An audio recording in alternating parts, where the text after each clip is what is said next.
सर्वशक्तिमान पिता धन्यवाद करते हैं आज के सुंदर बाइबल अध्ययन के लिए। खुदावन हारी को बड़ी बरकत दे, आशीष करे पिता, यीशु के नाम से मांगते हैं, आमीन। हम पढ़ेंगे दूसरा राजा 6 अध्याय, कुल्हाड़ी का पानी पर तैरना। भविष्यवक्ताओं के चेलों में से किसी ने एलीशा से कहा, ये स्थान जिसमें हम तेरे सामने रहते हैं वे हमारे लिए बहुत छोटा है, इसलिए हम यरदन तक जाएं और वहाँ से एक बल्ली लेकर अपने रहने के लिए एक स्थान बना लें। उसने कहा, अच्छा जाओ। तब किसी ने कहा, कृपया अपने दासों के संग चल। उसने कहा, चलता हूँ। अतः वह उनके संग गया और वह यरदन के किनारे पहुंचकर लकड़ी काटने लगे। परंतु जब एक जन बल्ली काट रहा था तो कुल्हाड़ी पेड़ से निकलकर जल में गिर गई। इसलिए वह चिल्लाकर कहने लगा, हाय मेरे प्रभु, वे तो मांगी हुई थी। परमेश्वर के भक्त ने पूछा, वे कहाँ गिरी? जब उसने स्थान दिखाया तब उसने एक लकड़ी काटकर वहाँ डाल दी और वह लोहा पानी पर तैरने लगा। उसने कहा, उसे उठा ले। तब उसने अपने हाथ बढ़ाकर उसे ले लिया। अराम का राजा इस्राएल से युद्ध कर रहा था और सम्मति करके अपने कर्मचारियों से कहा, अमुक स्थान पर मेरी छावनी होगी। तब परमेश्वर के भक्त ने इस्राएल के राजा के पास कहला भेजा, चौकसी कर और अमुक स्थान से होकर ना जाना, क्योंकि वहाँ अरामी चढ़ाई करने वाले हैं। तब इस्राएल के राजा ने उस स्थान को, जिसकी चर्चा करके परमेश्वर के भक्त ने उसे चिताया था, दूध भेजकर अपनी रक्षा की। और इस प्रकार एक दो बार नहीं वरन बहुत बार हुआ। इस कारण अराम के राजा का मन बहुत घबरा गया। अतः उसने अपने कर्मचारियों को बुलाकर उनसे कहा, क्या तुम मुझे ना बताओगे कि हम लोगों में से कौन इस्राएल के राजा की ओर का है? उसके एक कर्मचारी ने कहा, हे मेरे प्रभु, हे राजा, ऐसा नहीं। एलीशा जो इस्राएल में भविष्यवक्ता है, वे इस्राएल के राजा को वे बातें भी बताया करता है जो तू शयन की कोठरी में बोलता है। राजा ने कहा, जाकर देखो कि वह कहाँ है, तब मैं भेजकर उसे पकड़वा मंगाऊंगा। और उसको ये समाचार मिला, वे दोतान में हैं। तब उसने वहाँ घोड़ों और रथों समेत एक भारी दल भेजा और उन्होंने रात को आकर नगर को घेर लिया।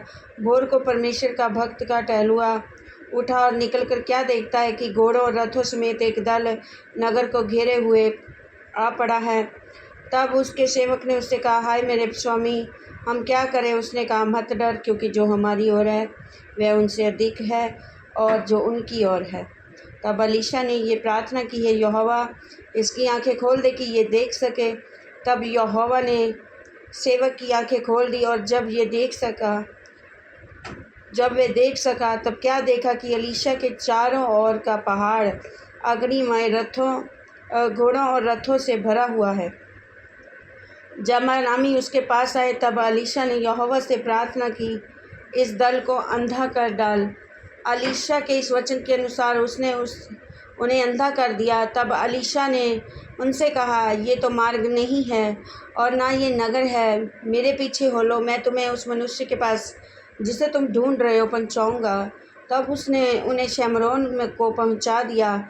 जब वे शेमरोन में आए तब एलीशा ने कहा, हे यहोवा, इन लोगों की आंखें खोल दे कि ये देख सकें। तब यहोवा ने उनकी आंखें खोल दी। जब वे देखने लगे कि क्या देखा कि हम शेमरोन के मध्य में हैं। उनको देखकर इस्राएल के राजा ने एलीशा से कहा, हे मेरे पिता, क्या मैं इनको मार लूँ? और मैं इनको मार लूँ? और उसने उत्तर दिया, मत मार। क्या तू उनको मार दिया करता है जिनको तू तलवार और धनुष से बंदी बना लेता है? तू उनको अन्न जल दे कि खा पी कर अपने स्वामी के पास चले जाएं। तब उसने उनके लिए बड़ा भोज किया। जब वह खा पी चुके तब उसने उन्हें विदा किया और वह अपने स्वामी के पास चले गए। इसके बाद अराम के दल इस्राएल के देश में फिर न आए। शमरोन की घेराबंदी। इसके बाद अराम के राजा बेन-हदद ने अपनी समस्त सेना इकट्ठी करके शमरोन पर चढ़ाई कर दी और उसको घेर लिया। तब शमरोन में बड़ा अकाल पड़ा और वह ऐसा घिरा रहा कि अंत में एक गदहे का सिर चांदी के 80 टुकड़ों में और कब की चौथाई कबूतर की बीट 5 टुकड़े चांदी तक बिकने लगी। एक दिन इस्राएल का राजा शहरपनाह पर टहल रहा था। कि एक स्त्री ने पुकार के उससे कहा, हे मेरे प्रभु, हे राजा, बचा। उसने कहा, यदि यहोवा तुझे ना बचाए तो मैं कहाँ से तुझे बचाऊं? क्या खलिहान में से या दाख रख के कुंड में से?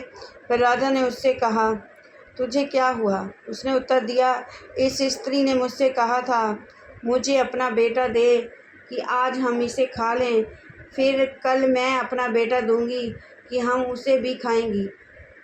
तब मेरे बेटे को पकाकर हमने खा लिया। फिर दूसरे दिन जब मैं इससे कहा कि अपना बेटा दे कि हम उसे खा लें, तब इसने अपने बेटे को छिपा रखा। उस स्त्री की ये बातें सुनते ही राजा ने अपने वस्त्र फाड़े। वे तो शरपनाह पर टहल रहा था। जब लोगों ने देखा कि तब उसको देख पड़ा कि वह भीतर अपनी देह पर टाट पहने हैं, तब वह बोल उठा, यदि मैं शापात के पुत्र एलीशा का सिर आज उसके धड़ पर रहने दूँ तो परमेश्वर मेरे साथ ऐसा नहीं वरन इससे भी अधिक करे। एलीशा अपने घर में बैठा हुआ था और पुरनिये भी उसके संग बैठे थे। अतः जब राजा ने उसके पास एक जन भेजा, तब उस दूत के पहुंचने से पहले उसने पुरनियों से कहा, देखो, इस खूनी के बेटे ने किसी को मेरा सिर काटने को भेजा है। इसलिए जब तक दूत आए तब किवाड़ बंद करके रोके रहना। क्या उसके स्वामी के पाँव की आहट उसके पीछे नहीं सुन पड़ती? वह उनसे यो बातें कर ही रहा था कि राजा उसके पास आ पहुंचा। राजा कहने लगा, ये विपत्ति यहोवा की ओर से है। अब मैं आगे को यहोवा की बाट क्यों जोता रहूं? इस वचन के द्वारा पर ब्लेस करेंगे। आमीन। सब कुछ है।